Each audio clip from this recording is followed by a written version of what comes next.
감사합니다. 며칠 전 미국의 남부 국경 도시 근처에 있는 텍사스 샌안토니오라고 하는 도시에서 참 비극적인 참사가 있었습니다.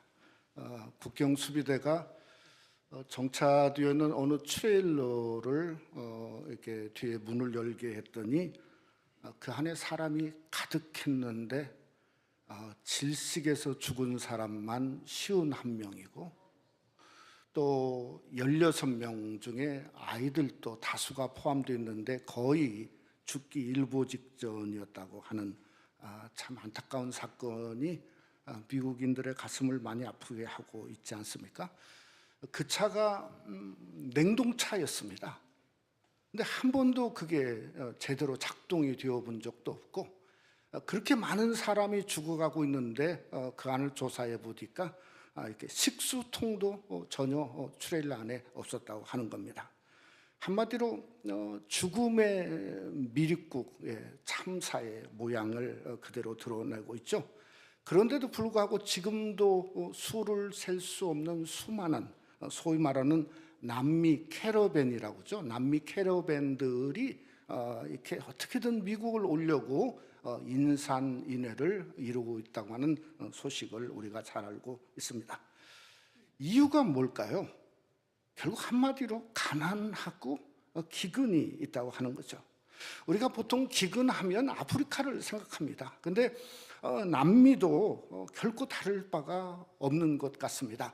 남미에 우리가 잘 아는 베네수엘라라고 하는 도시가 있습니다. 국가가 있습니다. 한 3천만 명 정도 이렇게 된다고 그럽니다. 근데 인구의 3분의 1인 1,000만 명 정도가 기근으로 재앙 수준의 기근에 허덕이고 있다고 하는 사실을 우리가 기억할 수 있어야 됩니다. 이 그 한 달 받는 어느 한 노동자의 그 임금이 이게 그 5인들 가족을 할 수 있는 기본 식비로 적정선을 이루려면 547배를 받아야 된답니다. 그러니 어떻게 547배를 받아서 5명을 먹고 살겠습니까? 그러니까 정말 목숨 걸고 어떻게든 미국을 가야 된다 하는 참 그들의 아픔을 우리가 보고 있는데 있다고 하는 거죠. 우리가 참 미국에 사는 우리들도 참 반성할 필요가 있습니다. 어떤 면이죠? 우리가 여기에 캘리포니아에 가뭄이 이렇게 오래되는데 물도 낭비하지 말고 절수해야 되겠고 또 어떤 먹는 음식도 어떻게든 절제하고 그저 아끼면서 감사하며 살아야 되겠다 하는 생각을 동시에 하게 되어진다고 하는 거죠. 오늘 이 창세기 12장에 아브라함이 갈대아 우르 하란과 거기에서 마침내 가나안 땅에 믿음으로 들어왔습니다. 그런데 문제는 현실은 어떠했는가? 아니 아브라함이 뭐 거기에 왔다고 그래서 환영 인파가 모였던 것도 아니고 우물이 필요한데 무슨 우물을 사용하라고 우물 사용권을 준 것도 아니고 거기에 이민 왔으니까 그러면 경작지 우리 거 써라 경작지를 준 것도 아니고 한마디로 가나안 땅에서 아브라함 가족은 미운 털이었죠. 더군다나 여호와 하나님을 부르며 제단을 쌓는 이상한 무리가 바로 아브라함의 가족이었다고 하는 거죠. 오늘 그 본문에 읽어봤지만은 설상가상으로 기근이라고 하는 12절 말씀 10절에 보면 기근이 심하였더라. 정말 죽을 수밖에 없는 그러한 기근의 문제가 놓이게 되었다고 하는 겁니다. 사실은 오늘날 우리 신앙인들도 같은 모습이죠. 우리가 믿음으로 살고 예수를 믿는다고 그래서 아니 여러분 이 세상이 환영합니까? 이 웰컴하는 시대는 이 상당히 지난 것 같아요. 지난 2년 반 동안 우리가 코비드 19으로 말미암아 하나님의 교회와 성도는 교계가 엄청난 기근 속에 놓여 있다고 하는 사실을 우리가 잘 알고 있습니다. 제가 지난 주간에 오래전부터 멤피스에 알고 있던 성도님이 전화가 왔는데 뉴올린즈에 계세요. 근데 뭐라고 하냐면 거기 가서 정착을 해보려고 교회를 가보려고 그랬더니 마켓 주인이 그러더래요. 이 뉴올리언즈 교회는 깨져서 갈 곳이 없는데 그래도 그저 한번 가보려고 그러면 새생명교회를 가세요 그랬다는 거예요. 그래서 아니 우리 교회가 새생명교회인데 그랬더니 참 거기도 그런 대로 그래도 새생명교회는 갈만합니다. 그런 얘기를 듣고 너무 안타까웠다고 하는 것이 이게 이민교회나 미국이나 한국의 교계의 사실은 기근의 모습이라고 하는 거죠. 여러분, 그런 상황에서 아브라함이 엄청난 정보를 하나 얻었던 것 같습니다. 그 정보가 뭔가 하면요, 남쪽으로 한 열흘 정도 열심히 내려가면 애굽이라고 하는 나라가 있는데 거기는 나일강이 있다는 거예요. 그러니 그저 수량이 아주 풍부하고 마음껏 농사도 지을 수 있고 사시사철 오국백화가 가득한데 그 땅으로 가는 게 어떻겠나 하는 소식을 들은 거예요. 그러니까 이 아브라함이 애굽을 택한 것은 무작정 간 게 아닙니다. 정확한 정보를 알고 갔고 자기가 도저히 가나안 땅에 살 수 없는 상황을 알고 갔고 그저 살 길은 애굽에 내려가는 길밖에 없다 하는 합리적인 결정을 하고 그리고 애굽에 내려간 거죠. 근데 문제는 그 애굽이라고 하는 곳이 하나님이 가르쳐준 곳도 아니고 지시한 땅도 아니고 무슨 보여줄 땅으로 가라고 그랬는데 보여줄 땅도 아니었다는 거죠. 제단을 쌓으면서 하나님 앞에 응답받고 간 것도 아니에요. 여러분, 창세기 46장에 보면 아니 야곱이 애굽으로 내려갈 때 하나님이 너 가족을 전부 데리고 애굽으로 내려가라 하나님 응답해서 내려갔는데 아니 아브라함은 그것도 없다고 하는 거죠. 여기서 우리가 믿음이라고 하는 딜레마가 생깁니다. 첫째는 뭔가 하면 현실적 믿음의 딜레마입니다. 아니 믿음으로 가나안 땅에 왔으면 아니 형통을 약속했는데 형통을 하나님이 주셔야지 이 망통이 무슨 말인가 하는 어떤 현실적인 딜레마죠. 예전에 믿음 없이 살 때는 잘 살았는데 아니 내가 믿음을 좀 가지고 살려고 하니까 너무 인생이 살기가 힘든 거예요. 그러니까 믿음의 삶이 너무 힘든 어떤 현실적인 딜레마가 우리 사실은 믿음의 길 속에 있다고 하는 거죠. 두 번째는요, 정체적인 딜레마입니다.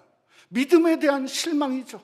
믿음의 조상인 아브라함이 정말 대단한 사람인 줄 알았는데 아니 자기 아내를 애굽에 가서 누이라고 속이고 그 대가로 후대함을 얻어서 재물까지 돼서 부자가 되었다.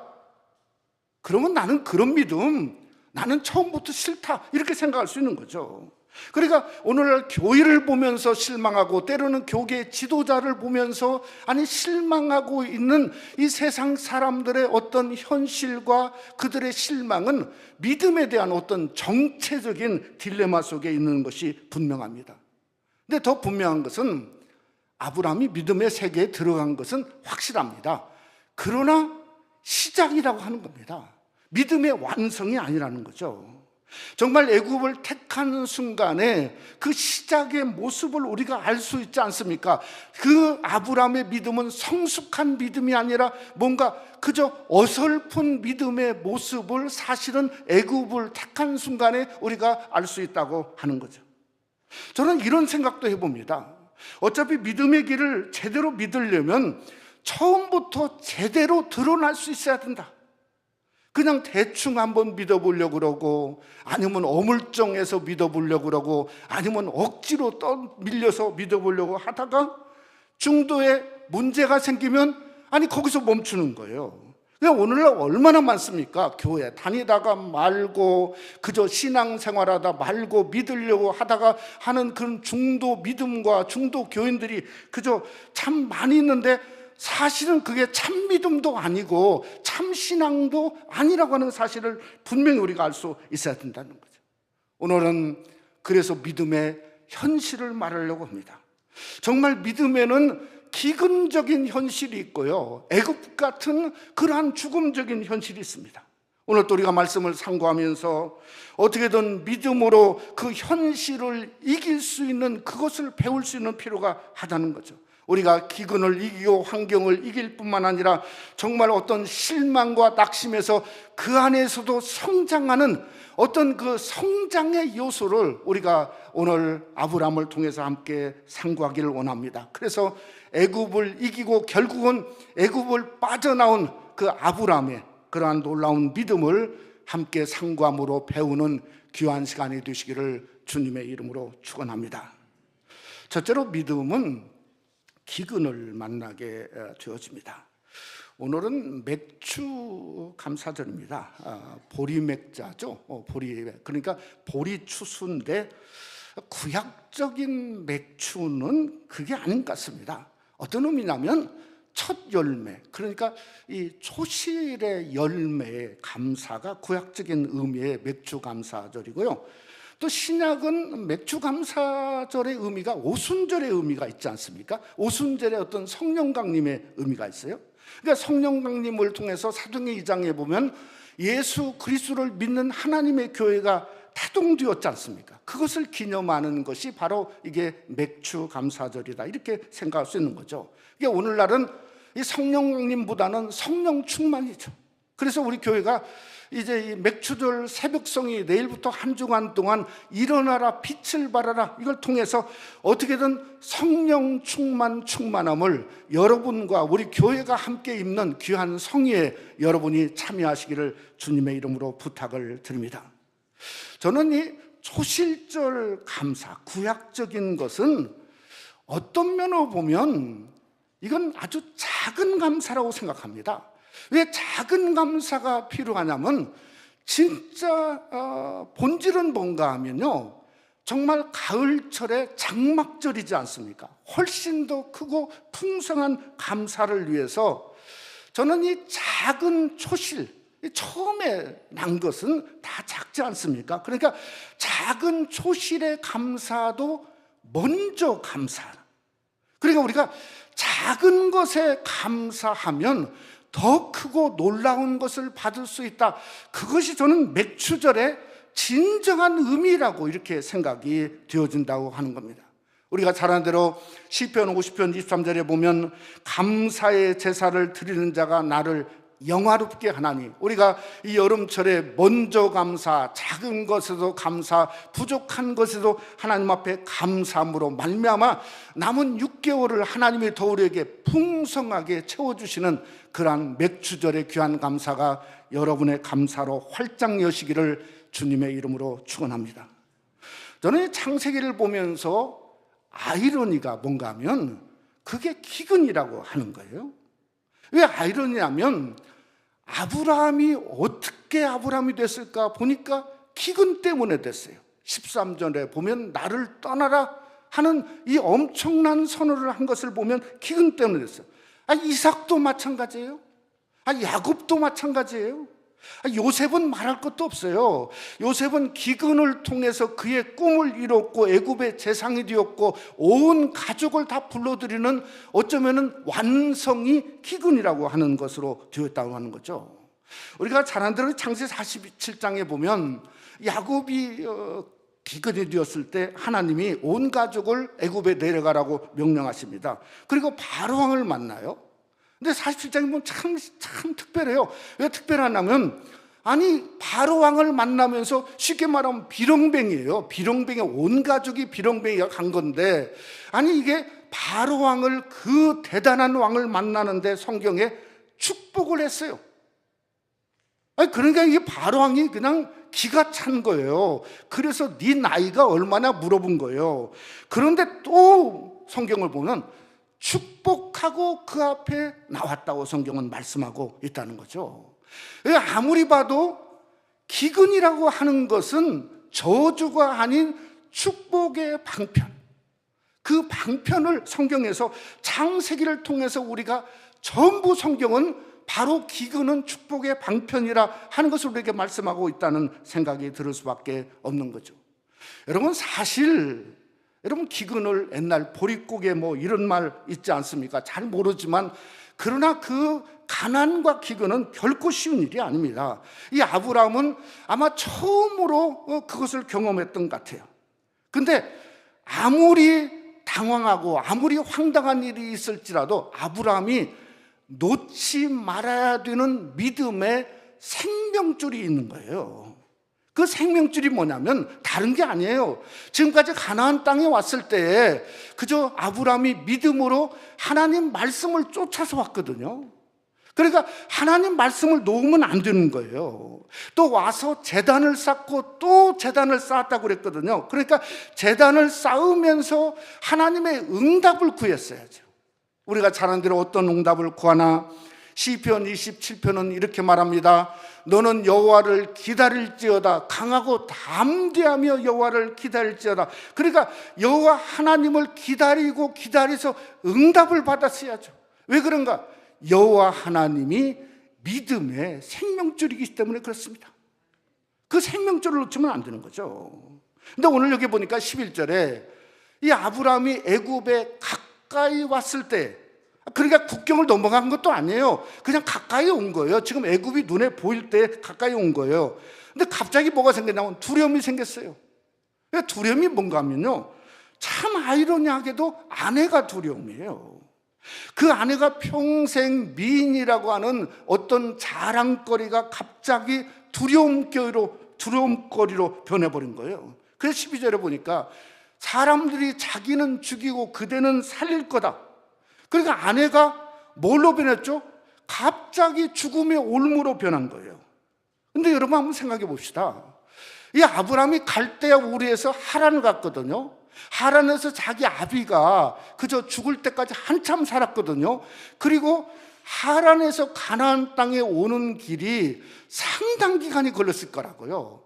근데 그때 자기 아내는 젊은 날이었을 거예요. 훨씬 더 미인이었을 거예요. 근데 그 길은 훨씬 위험한 길이었다고요. 훨씬 위험한 길. 아니, 그런데 갑자기 그때는 아무런 위험을 느끼지 않고 그냥 말씀 따라서 그저 할렐루야 아멘하고 오다가, 아니 애굽을 보자마자 왜 갑자기 두려움이 생기게 되었나? 이것이 참 이게 우리가 문제거리라고 하는 거죠. 왜 어떤 문제거리인가? 다름 아닌 믿음을 떠나는 순간에 우리 삶 속에 두려움이 오고 무서움이 오고 걱정이 앞서게 되는 거 아니겠습니까? 그저 갑자기 이웃 사람이 오미크론 걸렸는데 나도 오미크론 걸린 것처럼 막 그냥 잠을 못 자는 거, 두렵고 떨리고 공황증이 오는 거예요. 아니, 우리가 지난 2년 반 동안 거의 이게 늘 경험하고 살고 오지 않습니까?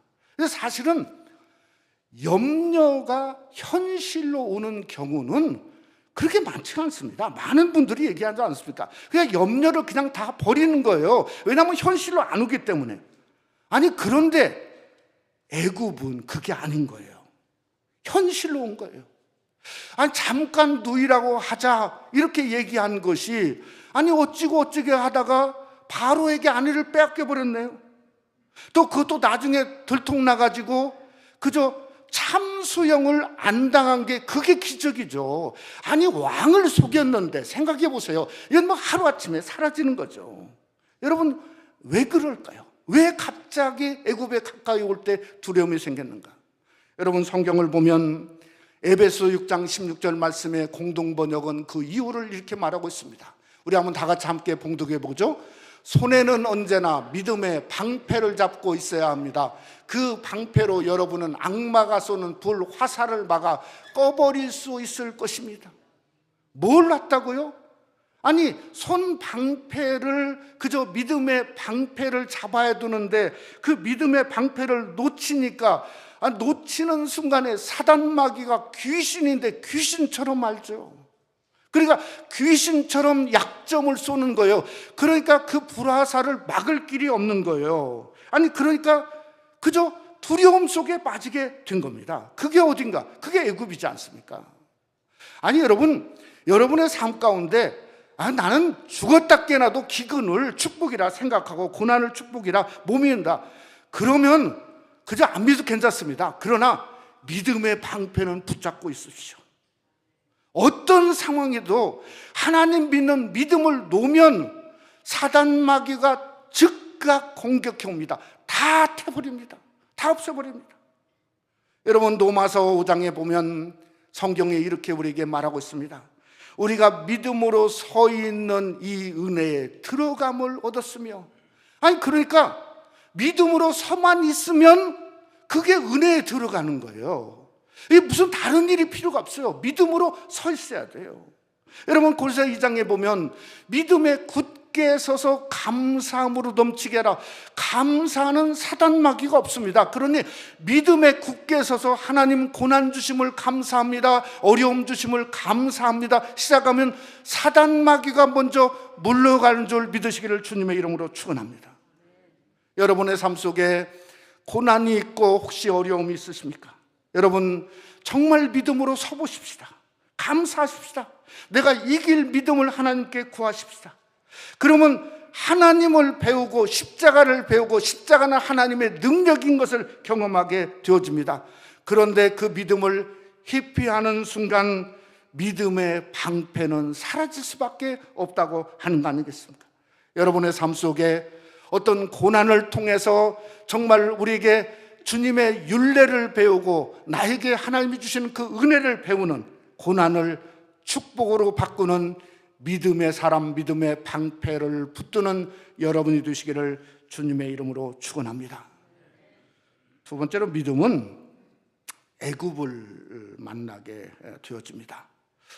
언제부터 이 아브라함이요 이렇게 양무리를 치는 이렇게 목자가 되었을까 생각해 보면, 어떤 분들은 뭐 갈대아 우르, 뭐 하란 이렇게 이야기하는 분이 있는데 저는 정황적으로 보면 그렇지 않다고 생각합니다. 5절에 보면 이런 말이 있어요. 아브라함이 하란에서 모은 모든 소유를 가지고 왔다 이렇게 말했어요. 그런데 하란에서 이게 가나안까지가 수개월 걸리는 거거든요. 근데 양을 100마리 몰고 왔다?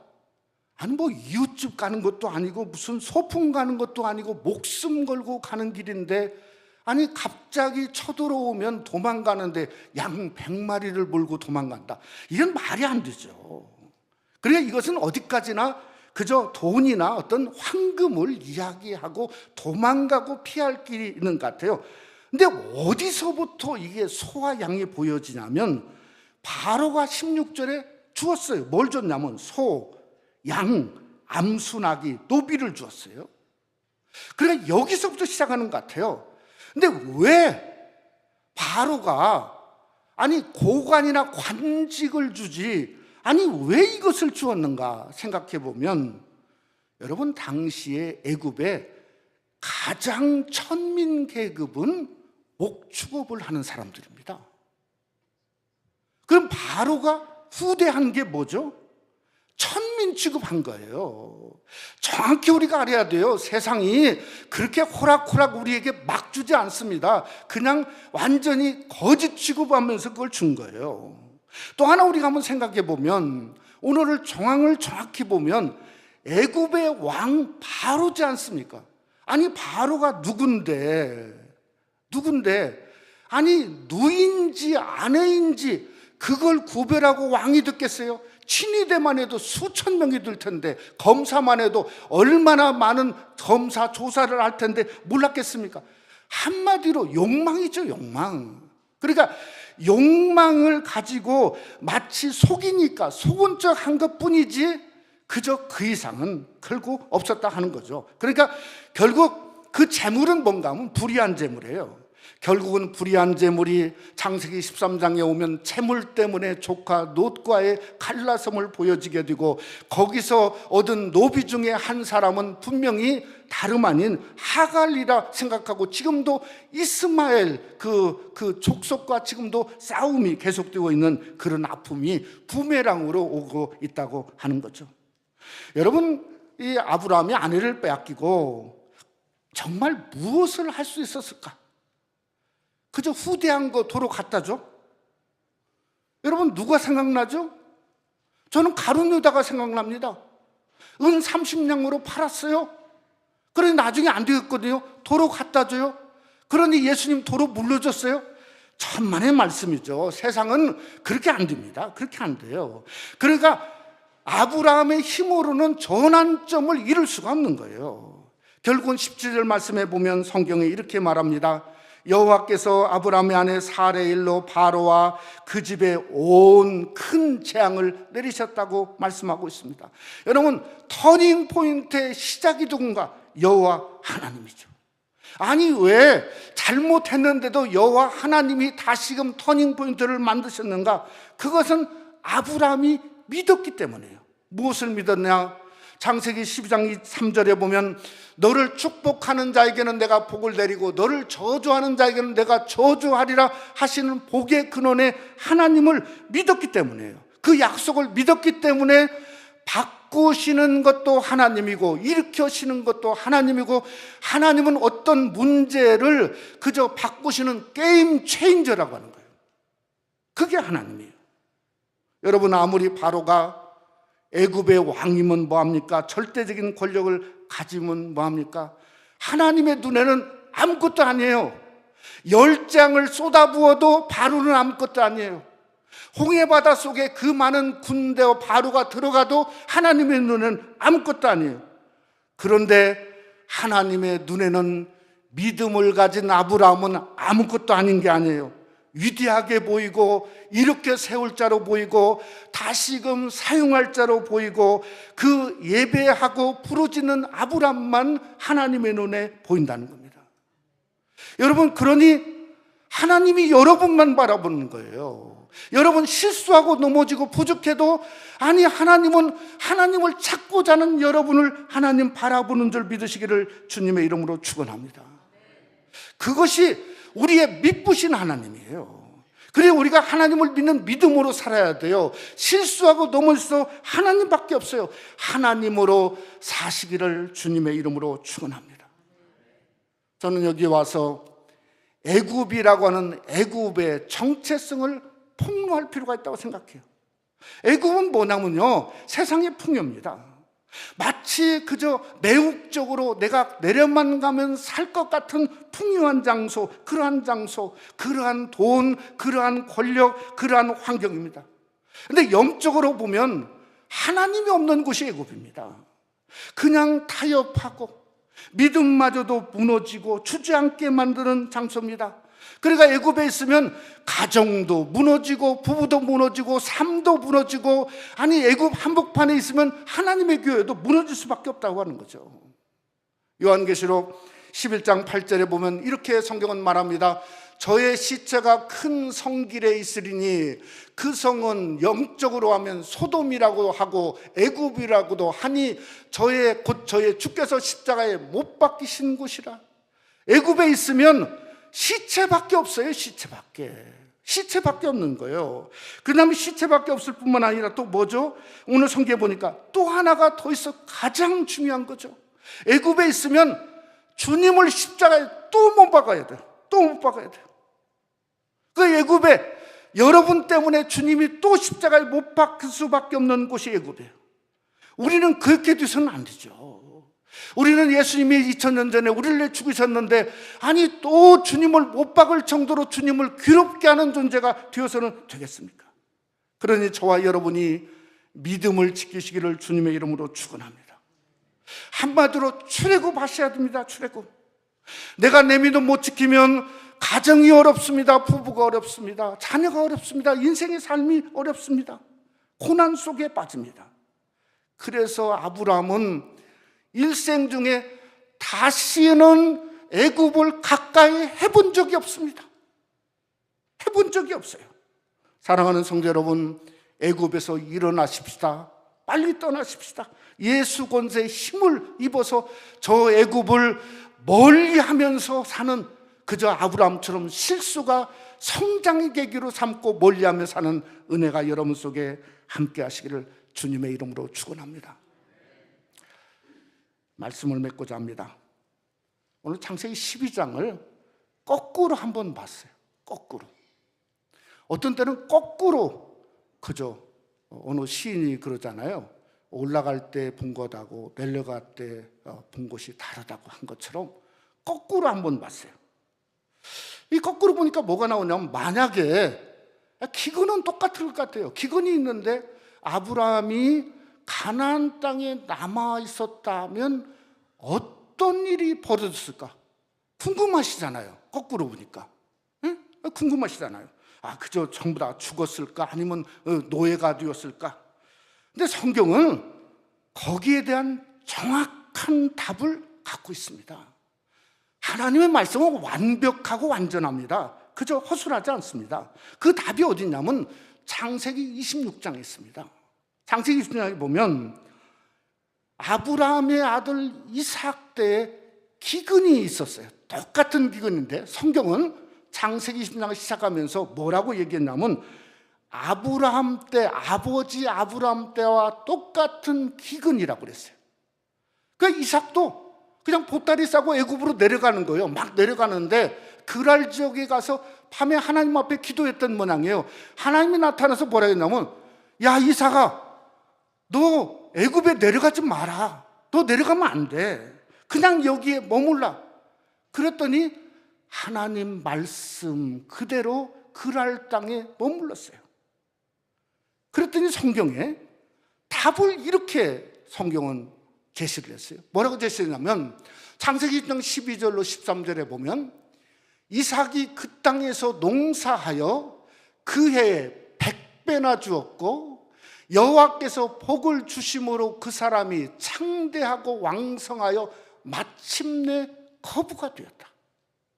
아니 지금 똑같은 기근이 있는 거예요. 기근이 없어진 게 아니에요. 그저 우물을 파면 막 계속 와서 파고 막 난리를 쳐요. 심지어 잠자는데 옆에서 쳐다보고 난리를 치는 그곳인데 뭔 농사를 했는지 모르지만 분명한 것은 100배를 농사하여 얻었어요. 100배의 복을 받았어요. 마침내 가나안 땅에 들어와서 거부가 없었는데 아니 이삭이 와서는 순종할 때 마침내 뭐라고요? 거부가 되었다는 말을 성경은 기록하고 있어요. 그러니까 거꾸로 얘기하면 아브라함이 머물렀으면 기가 막힌 일들이 벌어졌을 거예요. 기가 막힌 일들. 하나님이 역사하고 하나님의 권세가 일어나고 하나님의 어떤 상상할 수 없는 일이 일어난 거예요. 그런데 애굽으로 내려가서 죽으려다가 그저 죽을 뻔하다가 겨우 살아났지 않습니다. 사랑하는 성도 여러분, 애굽은 있을 곳이 무지입니다. 400년 동안 이스라엘 민족 200만 명을 노예로 삼아도 그 애굽은 만족하지 못하는 게 애굽입니다. 그리고 우리는 애굽에 있으면 안 돼요. 일어나야 돼요. 믿음으로 일어나야 돼요. 말씀으로 일어나야 돼요. 부르짖음으로 일어나야 돼요. 믿음을 방패를 가지고 버텨야 돼요.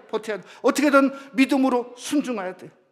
그러면 하나님이 우리와 같은 인생에 이 말세에 정말 기근 속에 놓이는 삶 속에도 하나님이 기적처럼 오늘도 저와 여러분을 위해 100배를 예비하신 그 위대한 하나님의 권세와 능력을 경험하는 귀한 은혜가 여러분 속에 함께 하시기를 주님의 이름으로 축원합니다.